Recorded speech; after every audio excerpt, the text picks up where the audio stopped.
Welcome back to Forbidden Knowledge News. I'm your host, Chris Matthew, and I want to welcome back to the show the one and only Wayne Steiger.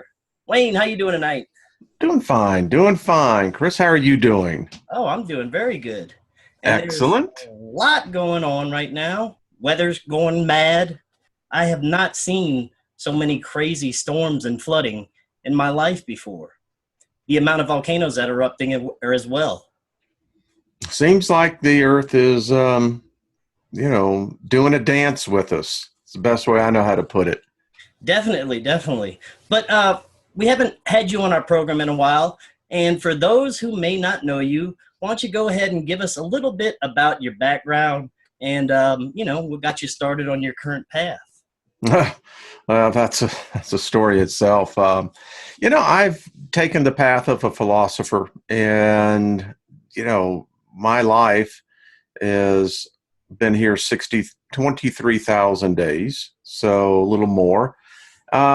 It's been a far out adventure. I've had a chance to do a lot of different things, and the great thing about the older we get to be, that's the thing that we never look at. We're such a youth-orientated culture that the great thing about getting older is that you find out that you really never grow old.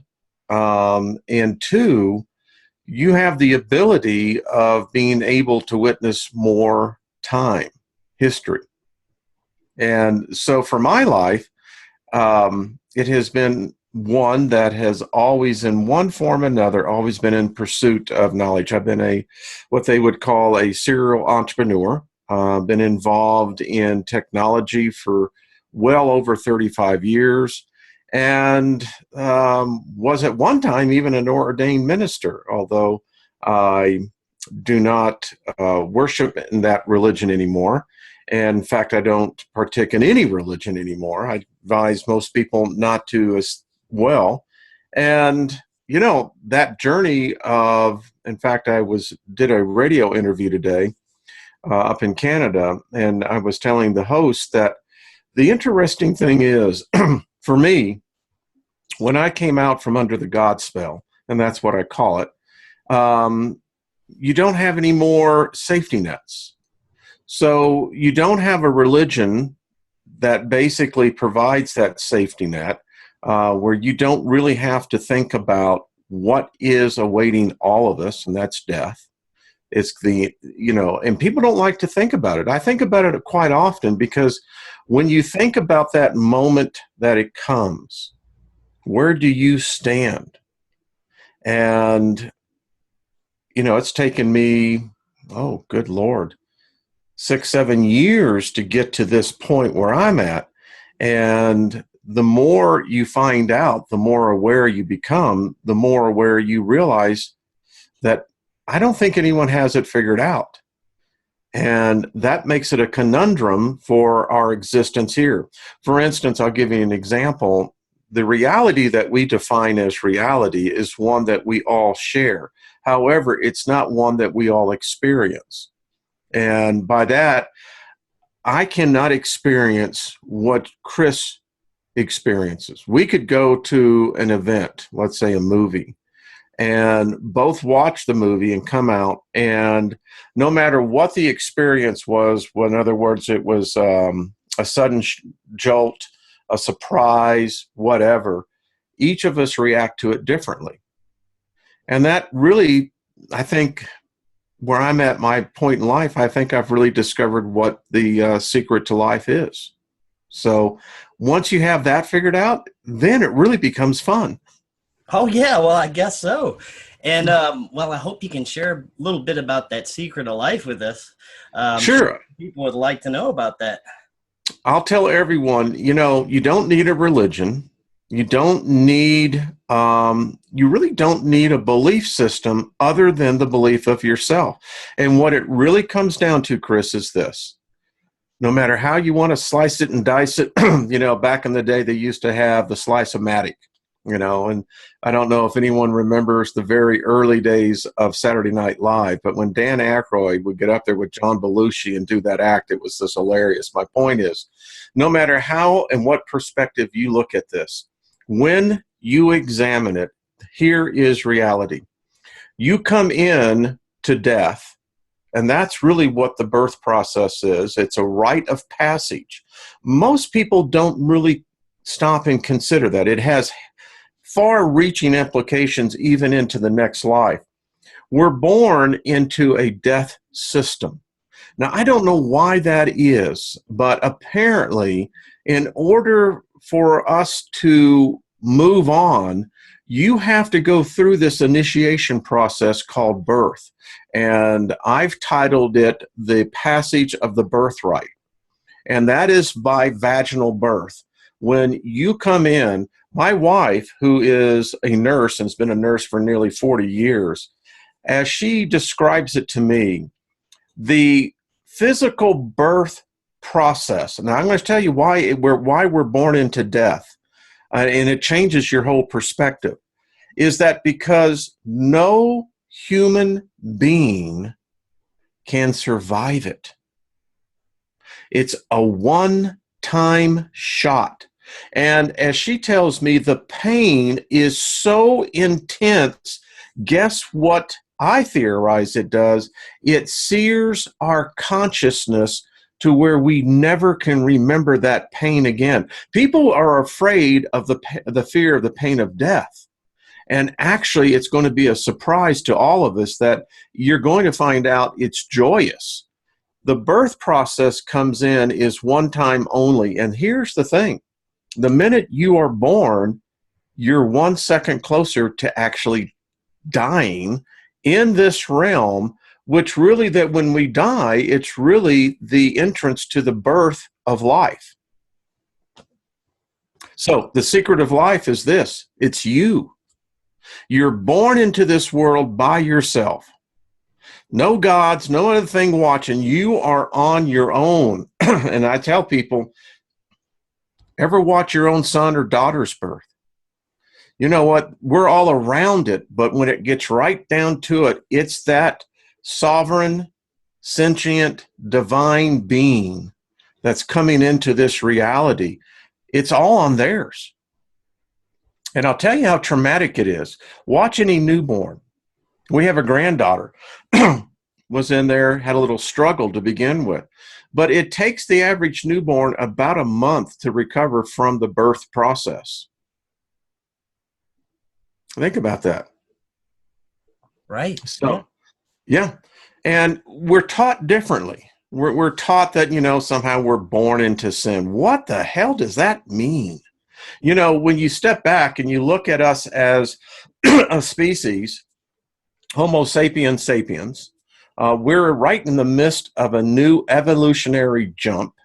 We're seeing it right now. The fact is, and I tell people, I'll just be very straight with your audience. So think about this. We as a species, we believe in make-believe. In fact, we believe in it so much we make a religion out of it. And here's what I challenge any person. People say, well, you're anti-religion. Yeah, I am. And then they say, well, are you an atheist? No, I'm anti-theist. That's a clear difference. I don't deny that any of these world gods exist, because if you have people believing in it, it exists, if nothing more than within their own minds. So what I challenge people is this. Why is it that we laugh and amuse our children who believe in imaginary make-believe characters, and as they grow older in life, we rebuke them and we tell them that you need to put away those imaginary characters, but what we actually do is replace it with a god. As I tell people, show me the last time a god has ever manifested on this planet. Show me any god that has manifested.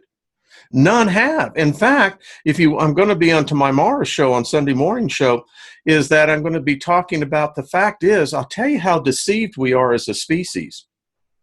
When's the last time a god wrote a letter? When's the last time a God sent any message to mankind? Thousands and thousands of years. What species in its right sane mind would try to begin to hold on to something that, number one, no one can really show that it exists, the originals, not even within the Vatican. So if you can't show that it actually exists, but yet you believe in it, but that is supposed to be something that is so sacred, you would think that a God would know how to communicate to a 21st century mind. Right. And here's the conundrum, Chris, is that we spend our lifetime. You get into this thing, and I know I was in it for 50 years, and you read this book over and over and over again, and you're trying to wrap yourself into this fact of what were they talking about, even if this thing happened in the first century? What relevancy do I have in something 2,000 years ago? Where is this God? Shouldn't he be writing us a letter today, explaining to us the perils of the internet maybe, or something else, AI? Dear mankind, watch your ass. You're about to screw up. Right, exactly. And it seems like the communication with these gods or deities just did stop at some point in history. It makes you wonder what stopped it, you know. What did stop it? Let me tell you something. I have my own hypothesis to why there is no such thing. Now, I do believe in something that's higher than man's concept of God, because any concept of God that we have is fashioned after our own ego. As I challenge people all the time, is God a Christian? Is God a Jew? Is God a Muslim? Is God a Buddhist? And why would God want to have worshipers? Why create a life form and then say, well, I created you to worship me? Why? You know, I tell people I don't like any of these gods. I haven't met one that I particularly find that I'd want to be a friend with. And, you know, so the conundrum that we get into, we try to figure out what these people were thinking in 2,000 years ago. You can't do it. You can't. No. You have the greatest mind coitus of all time. That's why the religion is always a religion of division. There's no unity in religion at all. And maybe someday our species will grow up. Could you imagine the aliens that are observing us? We know that they've been here for nearly 147 years observing us. But here's the thing. They got to say that we are bat crap crazy. Now, how long did you say that they've been observing us, Wayne? Well, according to the Rose document that, you know, and these are by the first people coming out of the Truman administration, that apparently their first contact of understand, they have a date that they said they've been here for about, back then, was about 110, 112 years, if you add the time, about 147 years observing us. If that's true, who knows? Yeah, if that's true, exactly. You know, Majestic 12, who knows what the story is? I haven't met an ET, so I can't say if they exist. Now, this is going to bring us into our first topic. Now, I always believe to find out where we're going, we need to know what happened to us in the past. And we know that we've been through multiple cataclysms throughout history. But, you know, a question I like to ask many of my guests is, where did we come from in the beginning? Where did we come from to begin with? Were we originally from this earth? Were we seated here? Were we helped along? Did we evolve from the smallest organism or a fish? I mean, what are your thoughts on that? I'll tell you where I think we, if you want to say evolved, and I think that that may be a correct word, a term, no one in their theology, their ideologies, ever stop and consider that planet that's between us and Mars. No one ever considers it. Right. Now, there have been writings, there have been some, you know, I guess, people attempting to do it. And I applaud that, because I think that there needs to be more study. What was this planet? And by the way, it is where this planet is in the asteroid belt would be the perfect zone for our kind. The Earth is actually very hostile to our species. Now, we've been here long enough that through DNA mutation, and that's what it is, it's mutation, our bodies have begun to adapt. Now, people challenge me on this, and I push right back. I said, all right, then tell me, what the hell is your tonsils for? What the hell is your appendix for? Hey, you want to know? You see, people say, well, I believe that God created this and this. Well, you can believe whatever you want, but I'm just telling you the evidence. Look at your little toe. It's disappearing. Why? It's so many other things with our physiology that we're constantly adapting to this environment. And Earth in itself, where we are with the sun right now, the sun is a very hostile body for us right now. Extremely hostile. So I say that if you begin to think about what could have been, whatever caused this cataclysm, which I think we're still in, I still contend that we are still in the midst of this slow unfolding train wreck of, I believe, our original galaxy that Earth was a part of, which was the Sagittarius dwarf ecliptical galaxy, which is in collision right now, has been in collision for the last 4, 5, 10 million years. And when we think about galactic collisions, we're right now in what they was classic Kenny Loggins, in the danger zone. I think we're in a very dangerous time. This debris field that we are getting still swept up in, whatever happened for what they call the stacked up effect, that's what they call the phenomenon that destroyed whatever that was between us and Mars, was that somehow or another the planets except Venus came in and almost like a sudden stop. Now you're talking about what some call Tiamat? Yes. Yes. Yeah. So no, go ahead. Well, it's just becoming ever so much clearer that, and people challenge all the time. They say, well, listen, science says this. Let me tell you about science. Science is not written in stone. Science is an evolving thing. We don't know all the science. In fact, we know very little. So, yeah. So what do you think about the theory that we could have been maybe helped along a little with maybe some kind of off-world genetic engineering?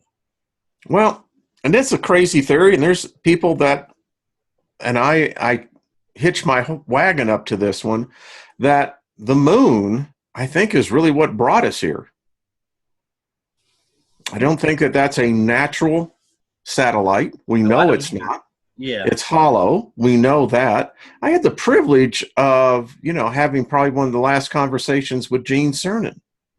And, when you're in 2 hours on a flight, it's quite fascinating what we covered. So we got this artificial object up there.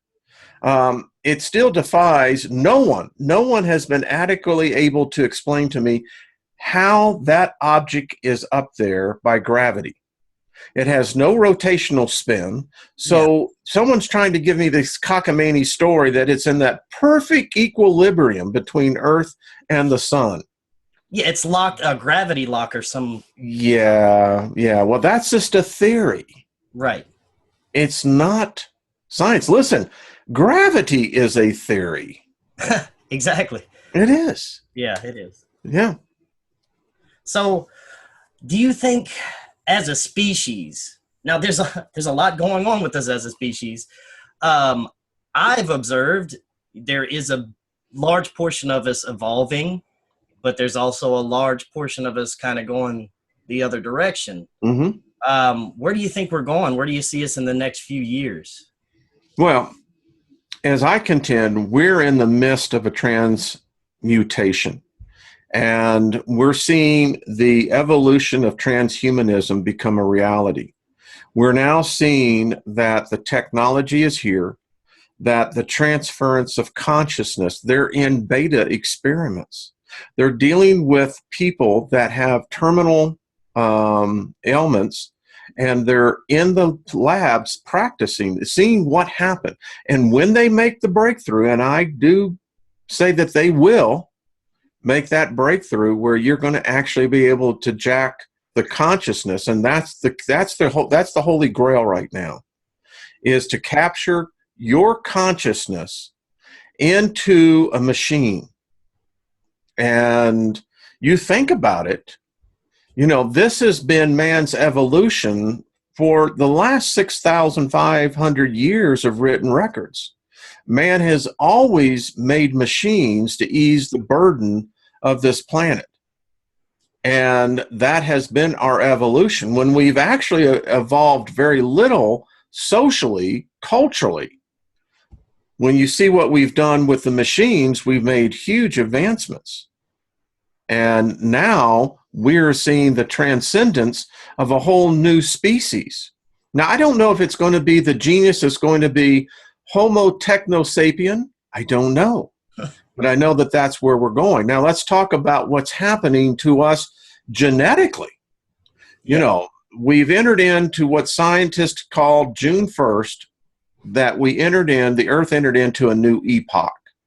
And it is the epoch of cosmic rays.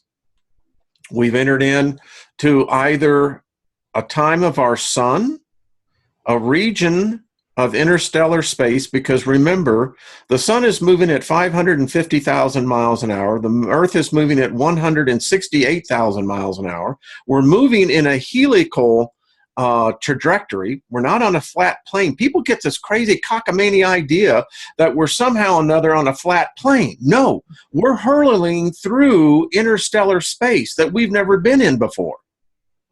And when you begin to think that much motion, that much kinetic energy, well, there's no wonder that we're still being in awe of what we see even happening to our planets.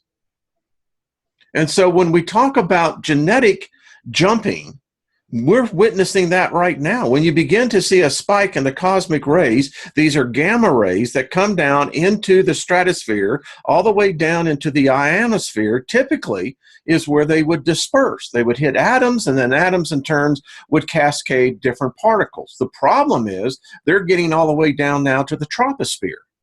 That isn't good. It's not good for you. It's not good for me. It's not good for living things. And what's happening is that when we start seeing these neutrinos, these heavy particles, such as iron, copper, as they begin to hit the particles into our DNA, it's shattering it. So for a person like of my age, I'm not going to have children anymore. It can't do any harm to me because next 25 years, I'll be 85 years old. Now, if you're in your 30s, 20s, teens, younger, this is not good news for our species at all. And I'll tell you this, and we're already seeing this by the increase of childhood cancers.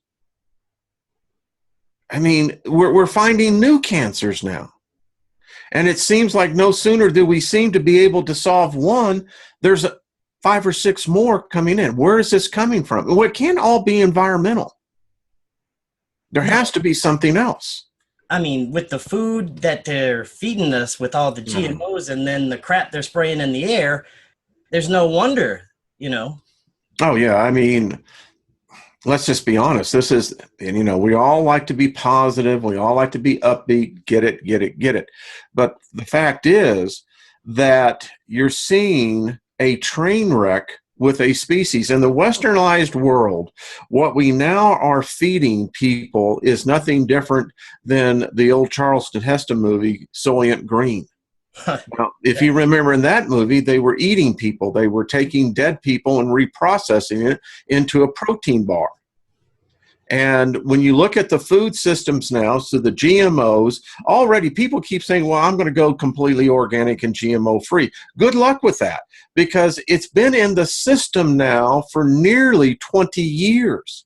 And we're seeing the effects of that. When you see obesity, you see men now in their late 20s, early 30s, beginning to have beer bellies that begin to extend out the areas of their body, which is nothing more than death. That's all it is.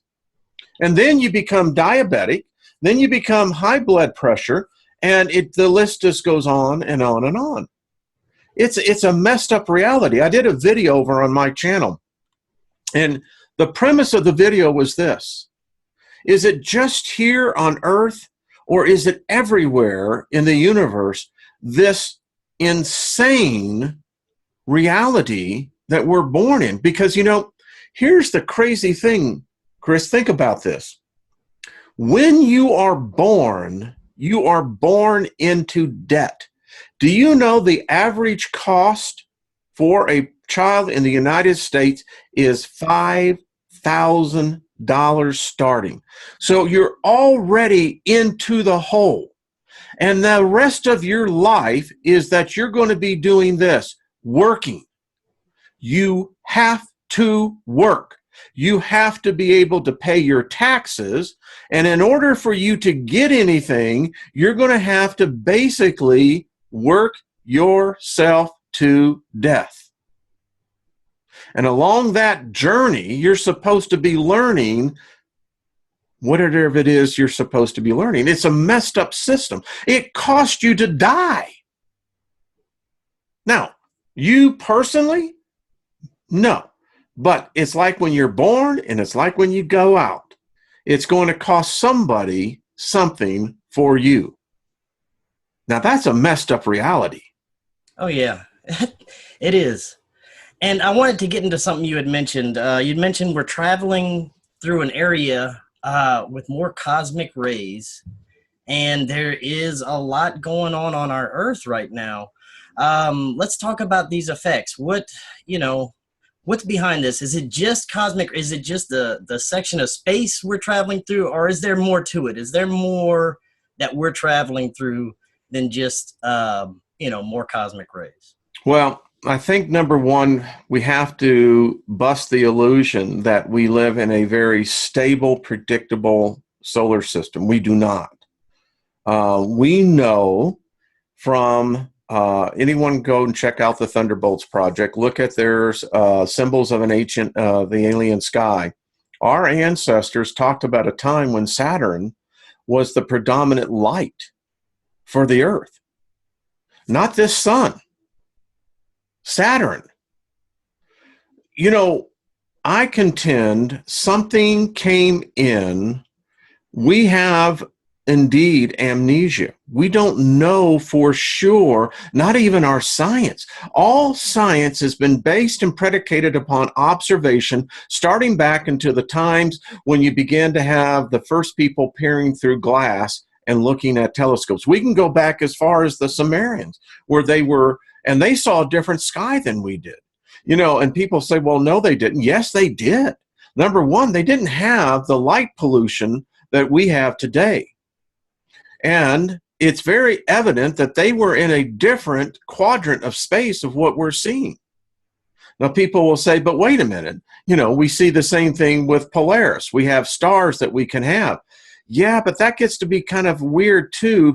Again, when you think about the fact that we're, again, the helical movement, not this way, going in a space in a straight line, but this way, it begins to add up. I mean, who knows? We don't know what space is waiting for us.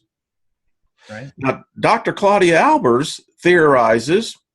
I'm glad you brought that up, because I was gonna talk to you about Dr. Claudia with stellar cores. Right. Now, I want to set the record straight with many people that are very ignorant about what physicists do. Your science that you happen to believe in is the product of a physicist theorizing decades ago, could have been even 100 years ago. That's why they are what they do. We want theoretical physicists, particle physicists, astrophysicists. Why? Because they're the ones that go out and say, well, now, wait a minute. Listen, we still can't get Einstein's standard model to work. We can't find the unified theory. Something else is wrong. Einstein looked at the universe as a causality of the Newtonian theory of gravity.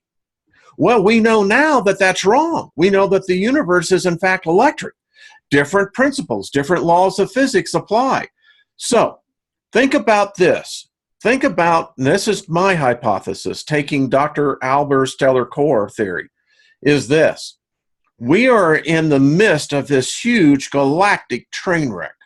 We're still seeing the impacts of objects, the great kinetic energy of objects flying. We know within 5-10 light years that we're seeing stars that are dying, red dwarfs, brown dwarfs. We're seeing more and more that near-Earth objects, sometimes we only have an hour warning. Exactly. And the point is this. We don't know everything that we think we know. And when you think about the theory of stellar cores, why wouldn't a mass that was a star that had the energy components and we're talking on a particle basis. Now, for those who may not know, kind of give us a little bit about what the stellar core is. Yeah, it's remnants of suns, stars. Right. Okay. Now, I'll share this with your audience. Do you know that the light that we're getting off of our sun right now, do you know how old that light is? It was produced 173,000 years ago. It's taken it that long to verse up through the core of the sun to get to the coronosphere. Now think about this. 173,000 years ago, this light today, we didn't have records, Chris. We don't know what happened to us. We don't know who us was. It gets pretty weird when you think this. So we see stars all the time going supernova. We know this. We know when we almost got ourselves fried. I believe it was in I think it was in the 60s when the nearest gamma ray almost hit us. Now, if we're ever in the direct path of the direct gamma ray from a dying star, it's lights out, baby. I mean, all of us will see a bright light and it's gone. So this is what we're talking about, not that intensity. I did a show last night on my channel. There is a binary star system about 5,000 light years away that is aiming at us. It's binary star as it comes around. It's shooting at us gamma rays, cosmic rays. So with the magnetopause of Earth now less than, I think it's 7%. If you look at it to where we should be at 100%, we're now really weak. It's just let the floodgate into these particles coming in. So, stellar cores. When we begin to think of spheres, everything in the universe is a sphere on celestial objects. I don't know why. It seems to be universal. You know, when we talk about energy condensing upon itself, I still contend that there's energy we don't know about. So, this is Claudia's theory that what we're seeing here is not what they call a cavitation, but what in fact is that there are objects actually coming in there that are producing that. Now, I understand it's a radical theory, but I happen to think that she may have some science behind this. Now, can you see my screen here? I can. Now, we have a lot of people watching the sun in our group, and someone caught this. This was in June, and this is not a flare. This really looks like an object that was attached to the sun. Now, was this what a stellar core looks like? Yes. Okay. I have something. Let me show your audience something that they may find interesting. Sure. let me go and give me 1 second. I'll let you talk. I have something here that I think that you might find quite fascinating, and I just have to go through my files and find it. I actually captured an object that next to our sun that defies any, well, I haven't ever found anyone that's given a good explanation of it. So give me 1 second here. I'm going to see if I can actually pull it up for you, because when you see it, it's quite fascinating. Yeah, go ahead. Yeah, so And these stellar cores, now would they only be going to be attracted to the sun, or could they possibly come close to the earth? I know I've heard you and Claudia talk about this before. Now, and I believe I've heard her say that they can come very close to the earth. Well, all right, so I'm going to show this. I actually have the video, but I did the stills on this because it's a very long video. I'll share this with your audience. I see, oh, I can't do that yet. Hold on 1 second. The one thing I don't like about Zoom is that you have to have it launched into a separate screen. There we go. So this was captured from the ISS, in which I do believe now that this is one of Claudia's, Dr. Alber's, stellar cores. This is, well, you can see I have a number of stills of this, and you'll actually see this is an object right here. This was captured off the International Space Station, and look at that. Here, That huge, that is an object. It is an object. Let me go back so you can get your orientation. Here we go, and I'll just start spanning through these. Now that is enormous. It's huge. And what are those? Is that some kind of You seeing it? It's rotating. Beam or something? Yes, I see that. Yeah, we're aiming a beam at it, and it's actually shooting off these beams. It's huge. Some kind of plasma beam or something?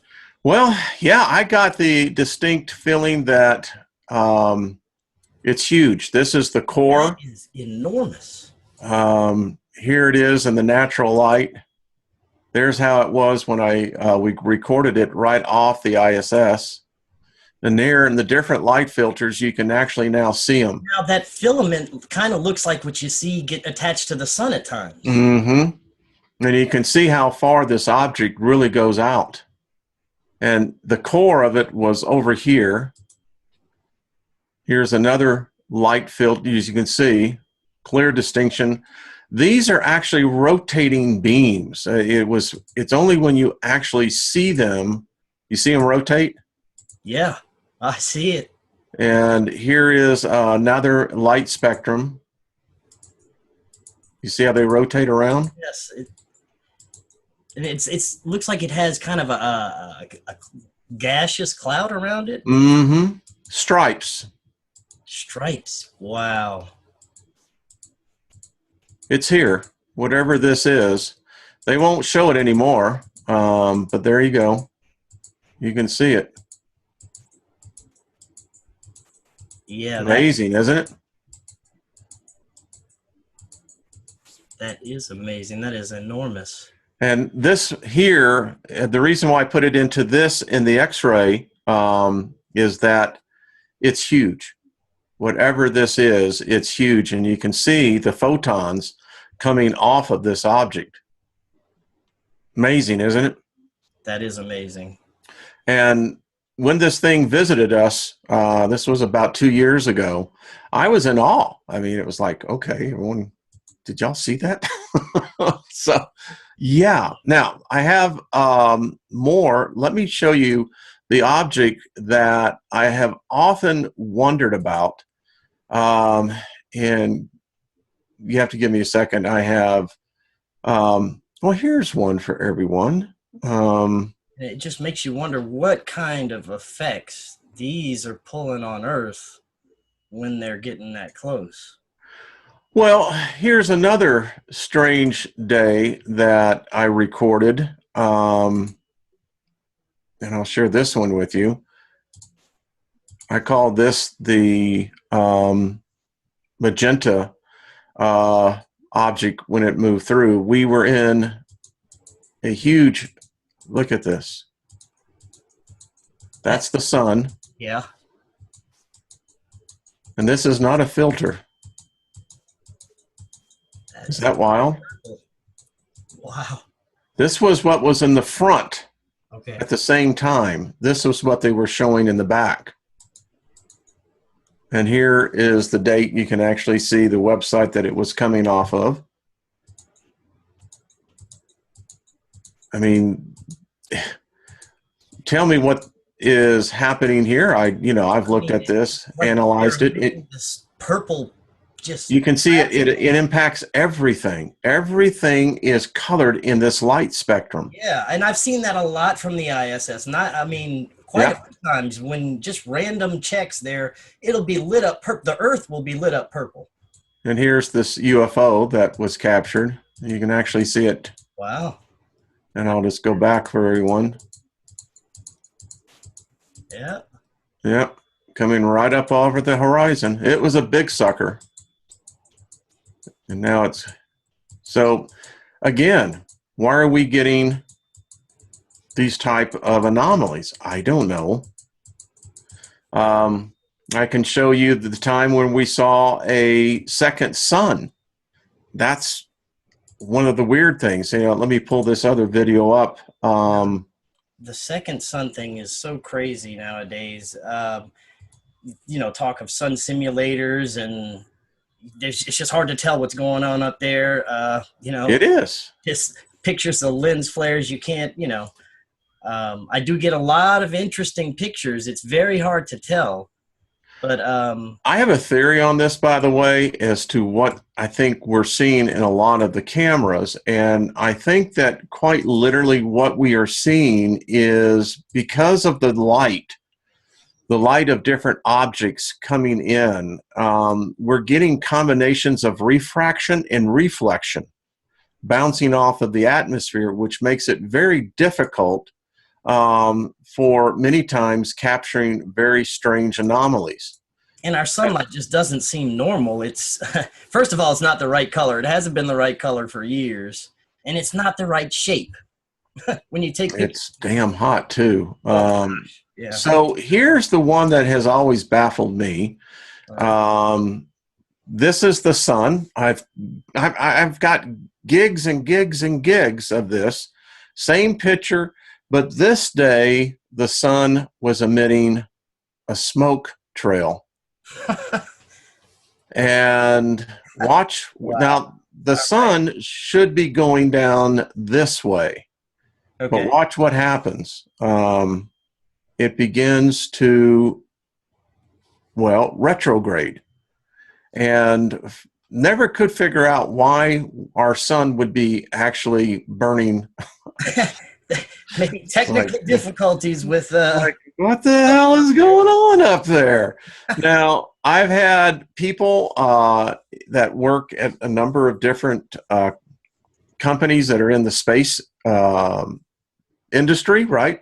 Yeah. That they've looked at this, and lots of different theories is that maybe we actually captured a comet other than just the sun itself.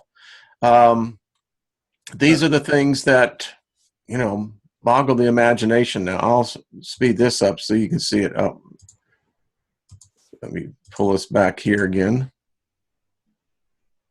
as he goes here. So you can now see it, and it's got a clear smoke trail coming in behind it. And you can see this is the International Space Station. Look, here's a camera right here filming the same thing. Yeah. So here they got a camera. They're very interested on it.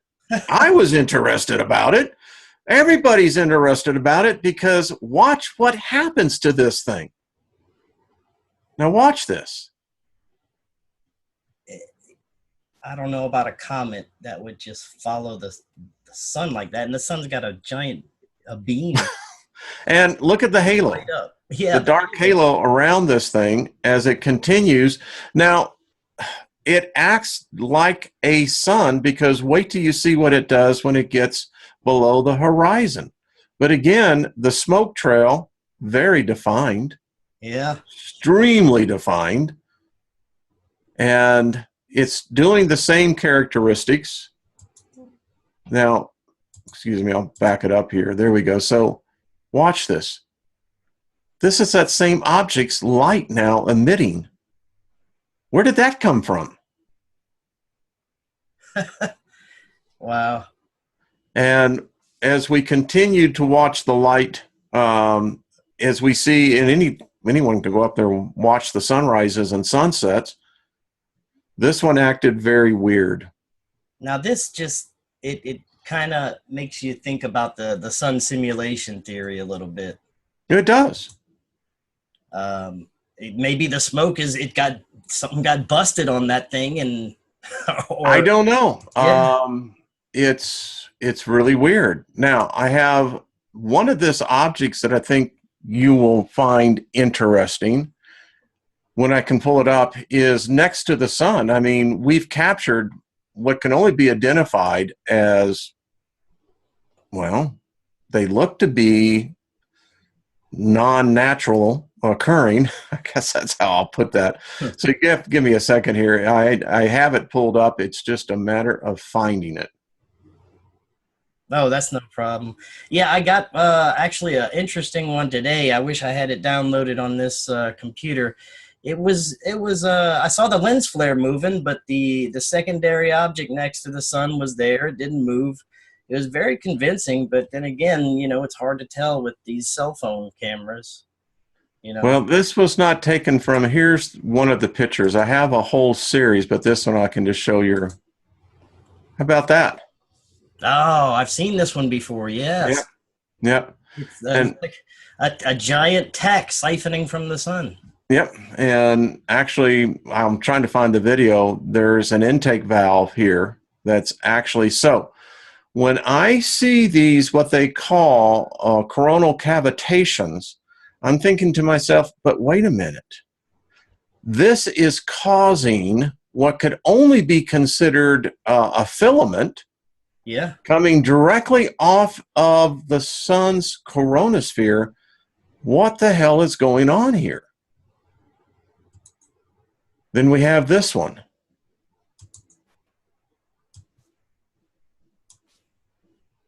It's emitting its own light.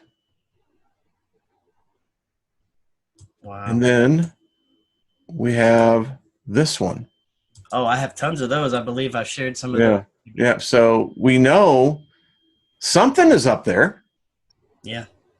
Yeah. Something is definitely up there. And let's talk about the effects on Earth we're seeing right now. I mean, aside from Kilauea, the heat, we are setting records worldwide with heat right now. Mm-hmm. And it's just making you wonder how many more years can humans survive with these rising temperatures. But let's talk about that. The heat is amazing right now. Is that because our sun is reacting to these, you think? Well, one of my favorite books, it's a great book. If anyone ever wants to get it, it's a very good scientific read. It's called The Flare Star.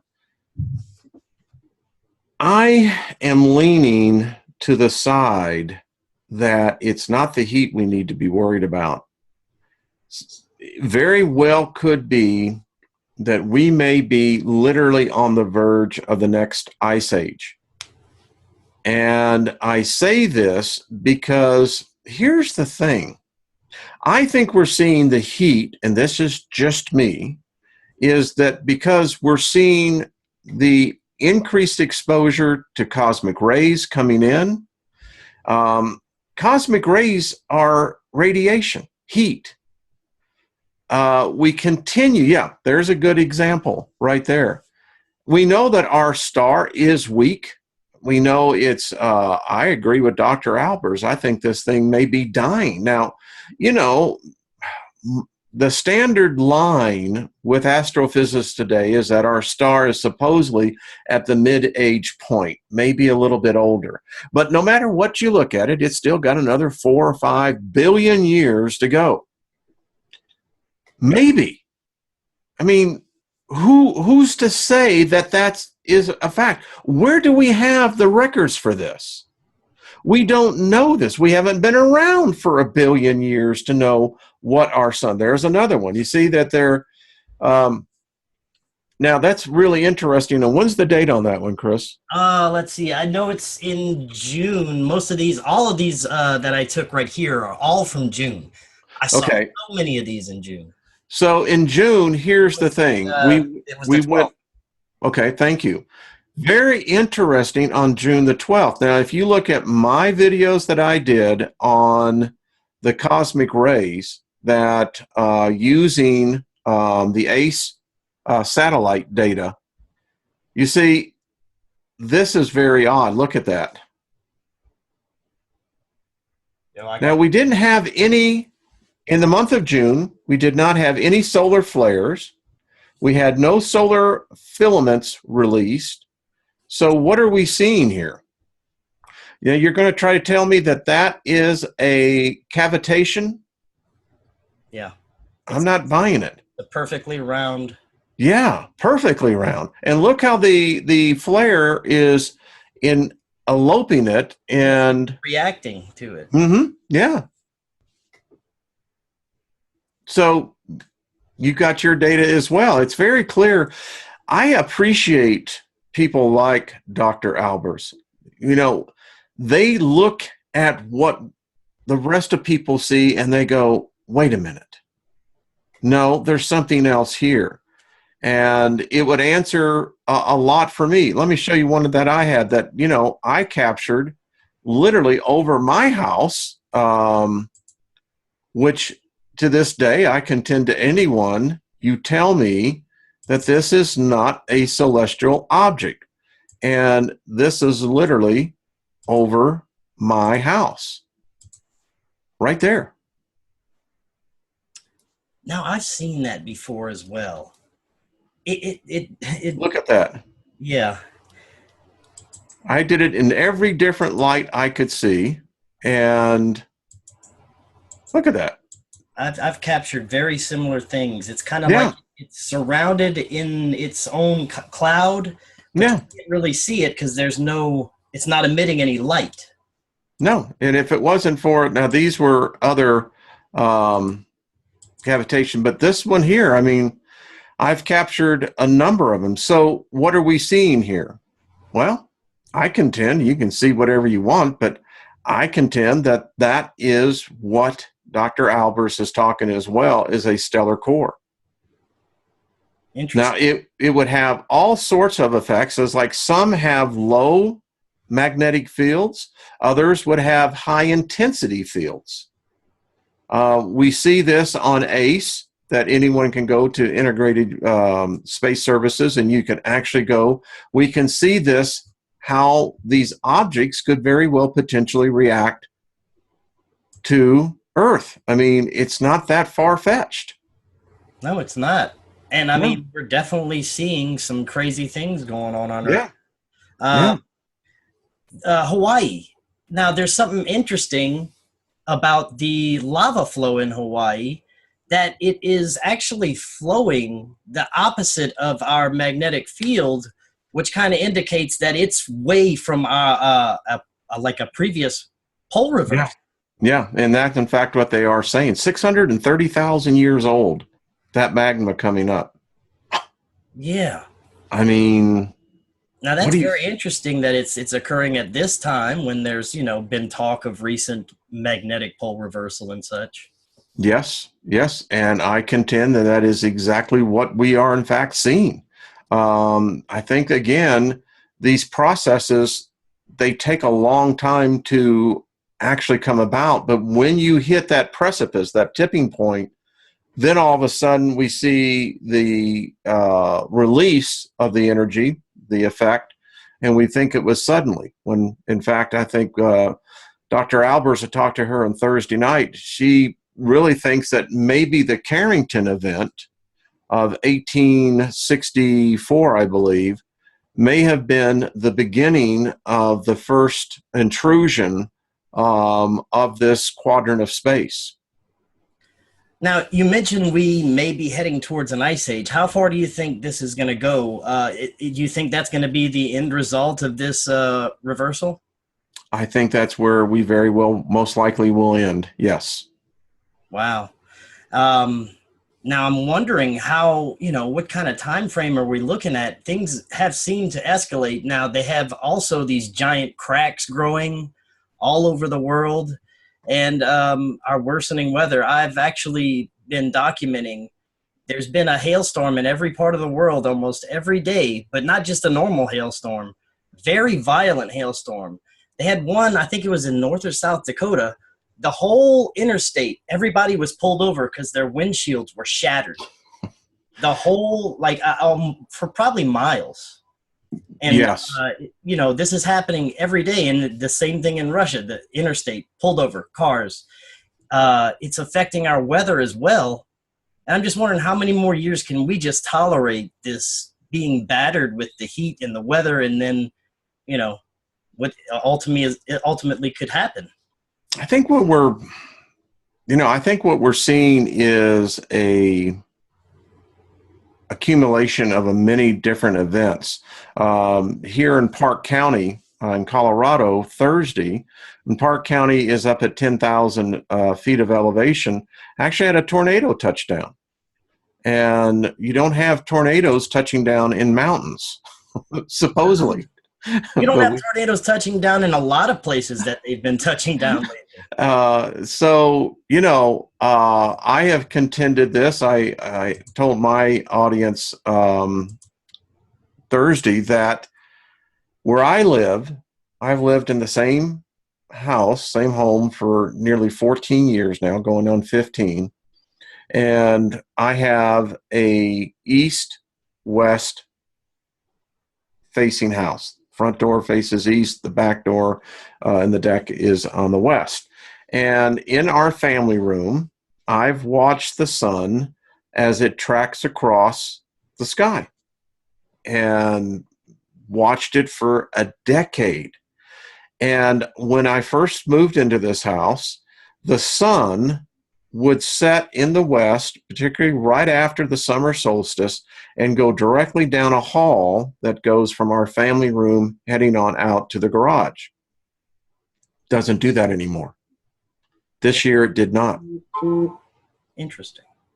So this year it did not make it that way. And I actually marked the wall. We've moved. Now this would go in tune with what the Inuit said in 2012. We now have the tribes in Africa that are saying the same thing. We're seeing it around. So, I don't know how they can do it on the magnetic aspect, but then I begin to think about it. If the sun is moved or if the earth has moved, which is probably more accurate, it would then seem to as well that the magnetic poles would begin to catch it. But then we have the event that took place in 2015, and where we had a 2.5 hour magnetic pole flip that lasted. I have documented video in a restaurant when I asked everyone to pull out their cell phones on their compasses that had them on there. We couldn't get one reading that matched anyone else's. So we know something happened in that period of time. And it happened at 2 times in 2015. One was in March, April. The second one was in October. And it was a very bizarre event. I contend that I think we made our first close pass by of something that came by. Interesting. Wow. Yeah. So. Well, Wayne, the hour just flew by. Do you have anything upcoming that's interesting going on with you? Well, it's for my channel. It's a never-ending quest. People on Friday night, last night, I showed them all the tools that they can use to monitor real-time particles coming in. cosmic ray I particles. saw that. Yes, that was Yeah. very interesting. So, this has a great deal of implications. I'm going to explore this more. I think for the health aspect of this, it's not good for us. I mean, I think about what's happening to our cranial cavities for all of us. I mean, this is really, people are not comprehending what's happening here. This is not good. And so, yeah, it's always, as you know, one lifetime is not enough, Chris. That's all I got to say. Just not Yeah, enough. I agree, Wayne. And I want to thank you again for joining us. That was an Thank awesome you. conversation. We always love having you. We're going to have you back. And I'll have you over on my channel, and we'll catch up and see. You can show what you have. That's some very good footage, by the way. I'd love to show that to Claudia as well. yeah, I'll send that over for you. No problem. Okay, we'll get you on and let her. Well, I got tons of stuff. Yeah. Good. Well, hey, buddy, I appreciate it. Happy fourth weekend to you, and You too. keep cool if you All right. can. Oh, yeah. Yeah, you too. And you have a great night. All right, thank you, Chris. All Appreciate right. it. All See you right, later. bye-bye. Bye.